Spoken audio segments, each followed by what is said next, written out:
2-2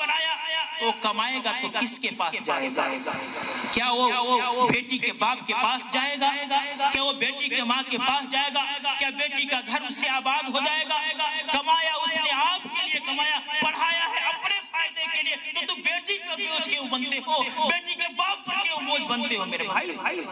یہ دماغ تو لگائیے آپ، ہم کہاں جا رہے ہیں، کیا سوچ رہے ہیں؟ میرے محترم بزرگوں دوستو، اس برائی کو ختم کیجئے، رات کا وقت کافی حصہ گزر چکا ہے میرے محترم بزرگوں دوستو۔ ایک چیز یہ ہے کہ آج میری ماں اور بہنیں جو ہیں اپنی بیٹیوں کو پڑھائے، اور پڑھانے والے لوگ بھی یہ کان کھول کر سن لیں کہ صرف تعلیم کافی نہیں ہے، کیونکہ سننے میں آتا ہے کہ لڑکی بہت پڑھی لکھی ہے، بہت پڑھی لکھی ہے، لیکن نہ اپنی ساس کی خدمت کرتی ہے، نہ اپنے شوہر کی خدمت کرتی ہے، نہ اپنے سسر کی خدمت کرتی ہے، اور کہتی ہے کہ میں پڑھی لکھی ہوں، قرآن اور بحثی زبر اور کیا کیا پڑھی ہوں۔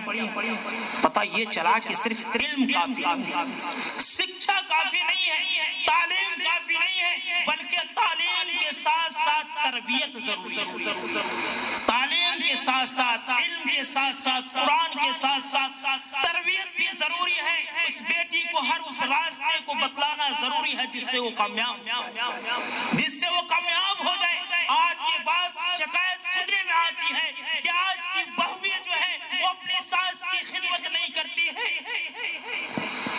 اور ساس اور بہوؤں کے اندر نہیں بن رہی، کیونکہ ہم نے پہلے ہی تو جہیز لے لیا ہے، پہلے ہی ہم نے غلط کر دیا ہے، تو یہ تو معاملہ ہونا ہی ہونا ہے۔ لیکن میرے محترم بزرگوں دوستو، یہ بات سن لیں، میری ماں اور میری بہنیں سن لیں، یہ ساری خرابیاں جانتے ہیں کیوں؟ ایک ہوتا ہے کہ جس چیز پر ہم لگانی کریں گے، آپ کو ہر چیز ایگزامپل سے، مثال کے طور پر میں بتاؤں گا، جس چیز پر آپ لگانی کریں گے اس سے محبت زیادہ ہوتی ہے۔ یہ بات ذہن نشین کر لے آپ 10,000 15,000 20,000 کے موبائل خریدتے ہیں، لیکن بڑی حفاظت کے ساتھ اسے رکھتے ہیں، بڑی حفاظت کے ساتھ اسے رکھتے ہیں۔ کیوں اتنی اس کی حفاظت کرتے ہیں؟ کیونکہ آپ کی محنت کا پیسہ اس کے اندر لگا ہوا ہے، اس لیے آپ اس کی حفاظت کرتے ہیں۔ آج ہمیں دنیا اتنی پیاری کیوں لگ رہی ہے؟ یہ دنیا ہمیں اتنا پسندیدہ کیوں لگ رہی ہے؟ جانتے ہیں کیوں؟ کیونکہ سارا انویسٹمنٹ، سارا خرچہ، ساری چیز ہماری اس دنیا کے اوپر لگ رہی ہے، اس لیے ہمیں یہ دنیا اچھی لگ رہی ہے۔ دین کے اوپر ہمارا نہ جان قربان، نہ ہماری مال قربان، نہ ہمارا وقت قربان، اس لیے ہمیں نہ دین کی باتیں اچھی لگتی ہیں، اور نہ دیندار اچھے لگتے ہیں، نہ ہمیں اسلام اچھا لگتا ہے۔ میں ایک واقعہ بتاؤں گا، اس واقعے سے سارا معاملہ حل ہو جائے گا۔ کہ ایک ایک لڑکی تھی، اس کی شادی ہو گئی، میاں بیوی بہت خوشی سے رہنے لگے، وقت گزارنے لگے، لیکن روز اس کی ساس اس کی ہر بات پر ٹوکتی تھی، ہر بات میں آڑاغا لگاتی تھی، ہر بات میں اس کو ٹوکتی تھی، جھاڑتی تھی، ڈپٹتی تھی۔ اب یہ بات اس بہو کو، یہ بات اس لڑکی کو برا معلوم ہونے لگا، اس کو خراب معلوم ہونے لگا۔ اب یہ سوچنے لگی کہ یہ بوڑھی مر جائے، یہ بلا ختم ہو جائے، یہ دعائیں کرنے لگی کہ اللہ اس بوڑھی کو اٹھا لے تاکہ مجھ سے یہ مصیبت ختم ہو جائے، یہ روز کی جھگڑے اور روز کی لڑائیاں ختم ہو جائے، یہ دعائیں کرنے لگی وہ لڑکی۔ وہ ایک دن بوڑھی، ایک دن اس کی ساس بیمار پڑ گئی، وہ لڑکی اپنی ساس کو لے کر کے ایک حکیم صاحب کے پاس پہنچے، ایک ڈاکٹر صاحب کے پاس پہنچنے کے بعد اکیلے میں ڈاکٹر صاحب سے وہ لڑکی کہتی ہے کہ ڈاکٹر صاحب، یہ میری ساس جو ہے نا بہت خراب ہے، مجھے بہت تنگ کرتی ہے، مجھ سے لڑائیاں کرتی ہے، مجھ سے جھگڑے کرتی ہے، ہر بات پر ٹوکتی ہے، مجھے مارتی ہے۔ آپ کوئی ایسی دوا دے دیجئے کہ یہ بوڑھی مر جائے، کوئی ایسی دوا دے دیجئے کہ یہ بوڑھی مر جائے۔ ڈاکٹر صاحب حکیم تھے، بہت ہوشیار اور سمجھدار تھے. انہوں نے یہ سوچا کہ معاملہ کچھ اور ہے. ڈاکٹر صاحب نے اس لڑکی سے کہا کہ دیکھو ٹھیک ہے، ہم دوائی تو دے دیں گے، یہ بوڑھی مر جائے گی، لیکن ہم دوائی ایسی دوا دیں گے کہ اگر فوراً یہ عورت کھا لے اور مر جائے تو لوگ شک کریں گے کہ اس نے زہر دے دیا ہے اپنی ساس کو، جس کی وجہ سے یہ مر گئی ہے اور تم پھنس جاؤ. ڈاکٹر صاحب نے کہا کہ میں سلو پوائزن والی دوا دے دیتا ہوں، دوا دے دیتا ہوں جو دھیرے دھیرے کام کرے گی، جو دھیرے دھیرے کام کرے گی، اور اس کو مرنے میں اور دوائی کو سیٹ کرنے میں سال بھر لگ جائے گا، دوائی کو سیٹ کرنے میں سال بھر لگ جائے گا. اس اور لڑکی نے کہا کہ ٹھیک ہے، یہ بڑھیا بات ہے، لوگ مجھ پر شک بھی نہیں کریں گے اور سال بھر میں یہ مر جائے گی. لیکن ڈاکٹر صاحب نے کہا کہ سال بھر تک تمہیں اس کے ساتھ رہنا ہوگا، اس کے ساتھ رہنا ہوگا، ہر وقت اس کے پاس رہنا ہوگا، اس کی دوا، اس کو دوا دینی پڑے گی، اس کو کھانا دینا پڑے گا، اس کی خدمت کرنی پڑے گی، پیر دبانا پڑے گا، بدن کی مالش کرنی پڑے گی، بدن کی مالش کرنی پڑے گی. اس لڑکی نے کہا کہ ڈاکٹر صاحب سب ٹھیک ہے، میں سال بھر تک یہ ساری باتیں سہ لوں گی، سال بھر کے بعد تو مر ہی جائے گی، میں آزاد ہو جاؤں، میں آزاد ہو جاؤں گی. دوا لے کر کے وہ لڑکی گھر چلی آئی اور ماں کی، اپنے ساس کی خدمت کرنے لگی، وقت پر دوائیاں دینے لگی، وقت پر کھانا دینے لگی، ان کے کپڑے دھونے لگی، ان کے بدن پر مالش کرنے لگی. آہستہ آہستہ اب اس لڑکی کو ماں سے محبت ہو گئی، آہستہ آہستہ اس لڑکی سے محبت، ماں سے، اس لڑکی کو ساس سے محبت ہو گئی. اب جب سال قریب ہونے لگا تو اب یہ لڑکی سوچتی ہے کہ یہ میری ساس تو مر جائے گی. یہ فوراً ڈاکٹر صاحب کے پاس جاتی ہے اور کہتی ہے ڈاکٹر صاحب آپ اب کوئی ایسی دوا دے دیجئے کہ جس سے میری ساس نہ مرے، میری ساس نہ مرے، کوئی ایسی دوا دے دیجئے. ڈاکٹر صاحب نے کہا کہ میں نے کوئی دوا دی ہی نہیں، میں نے کوئی دوا دی ہی نہیں تھی، میں نے ایسے ہی دوا دے دی تھی جس کا کوئی سائیڈ ایفیکٹ نہیں تھا، کوئی خرابی نہیں اس سے ہوتی، میں نے وہ دوا دے دی تھی. بات جانتی ہو کیا ہے کہ پہلے تم اپنی ماں کے لیے وقت نہیں نکالتی تھی، اپنی ساس کے لیے وقت نہیں نکالتی تھی، اس لیے تمہاری ساس کی ہر بات تمہیں بری لگتی، تمہیں بری لگتی تھی، اس کا ڈانٹنا، اس کا ڈپٹنا، اس کا جھگڑنا، اس کا لڑنا، یہ سب تمہیں بری لگتی تھی. اب جب تم نے وقت دینا شروع کر دیا، اس سے محبت بڑھ گئی اور ماں کو بھی خدمت ملنے لگا، تو ماں بھی ساس بھی تمہاری نہیں جھگڑ رہی ہے اور تم بھی اس سے جھگڑے نہیں کر رہی. کیا نکلا اس سے نتیجہ؟ کہ سب سے بڑی چیز ہے کہ آج ہم وقت نہیں دیتے. اگر لڑکیاں اپنی ساس کے لیے وقت دینا شروع کر دے، اس کے لیے وقت نکالنا شروع کر دے، اس کی ہر بات کو اپنی آنکھوں پر سجا لے کہ یہ میری ماں کی طرح ماں ہے، میری ماں کی طرح ماں ہے، یہ سوچ لے کہ میں تو اپنی، میری ماں میرے گھر پہ جب میں رہتی تھی تو کچھ بھی بات کہتی تھی تو میں اس سے جھگڑتی نہیں تھی، یہ بھی تو میری ساس ہے، میں اس سے کیوں جھگڑوں؟ اگر یہ سوچ لے، یہ کنسپٹ بنا لے، یہ تھنکنگ رکھ لے اپنے دماغ کے اندر، تو کبھی بھی ماں کی بات، ساس کی بات بری نہیں لگے گی، کبھی بھی بری نہیں لگے گی. اس لیے میرے ماں اور بہنوں، اگر آپ ساس ہیں تو ہر بات کے اوپر بہو کو نہ ڈانٹے، نہ ڈپٹے، بلکہ اس کو اپنی بیٹی کی طرح دیکھے، بیٹی کی طرح رکھے. جو چیز آپ اپنی بیٹی کے لیے پسند کرتے ہیں، آپ اپنی بہو کے لیے وہی چیز پسند کریں. آج ہمارا سماج یہ ہو چکا ہے، اگر ہمارا بیٹا اپنی بیوی کے لیے اگر کوئی چیز لاتا ہے، کوئی روپیہ پیسہ دیتا ہے، تو ہمیں یہ بات بری لگتی ہے. اگر وہی چیز داماد اس کی بیٹی کو دیتا ہے تو یہ بات اچھی لگتی ہے کہ نہیں ایسا؟ تو اپنی بیٹی کے لیے بات پسند کرتی ہو اور اپنی بہو کے لیے بات نہیں پسند کرتی. اس لیے ماں کے اندر بھی، بہو ساس کے اندر بھی یہ سوچ ہونی چاہیے کہ ہم اس کو بیٹی کی طرح رکھیں، اور پتوہ کو بھی یہ سوچ ہونی چاہیے، ایک لڑکی کی بھی یہ سوچ ہونی چاہیے کہ ہم اس کو اپنی ماں کی طرح سمجھیں، اپنے سسر کو باپ کی طرح سمجھیں، تب جا کر کے معاملہ درست ہوگا۔ اللہ تعالیٰ سے دعا ہے کہ اللہ تعالیٰ ہم سب کو سننے سے زیادہ عمل کی توفیق عطا فرمائے۔ یہ جلسے جو جلوس ہوتے ہیں یہ صرف سننے کے لیے نہیں ہوتے ہیں، یہ قرآن و احادیث کے پیغام ہوتے ہیں، قرآن و احادیث کے پیغام ہوتے ہیں، یہ مسلمانوں کے لیے ایک خزانہ ہے، مسلمانوں کے لیے خزانہ ہے۔ اللہ تعالیٰ نے قرآن مجید کے اندر مسلمانوں کی خوبی اور صفت بیان کی ہے کہ جب ان کے سامنے قرآن مجید کی تلاوت کی جائے، قرآن مجید کا پیغام دیا جائے، قرآن مجید کا احکام بیان کیا جائے تو ان کا ایمان بڑھ جائے اور ان کا دل ڈر جائے، ان کا ایمان بڑھ جائے اور دل ڈر جائے۔ اور پتہ کیسے چلے گا کہ ہم نے جو آج تقریر سنی ہے، جو ہم نے قرآن و حدیث کی بات سنی ہے، اس سے ہمارے ایمان کے اندر اضافہ ہوا ہے، ہمارا دل ڈر گیا ہے۔ جب آپ گھر جانے کے بعد اس پر عمل کرنے لگیں گے تو پتہ چلا کہ آپ کا ایمان بڑھ گیا ہے اور آپ کا دل ڈر گیا ہے۔ اللہ تعالی ہم سب کو قرآن و حدیث پر عمل کرنے کی توفیق عطا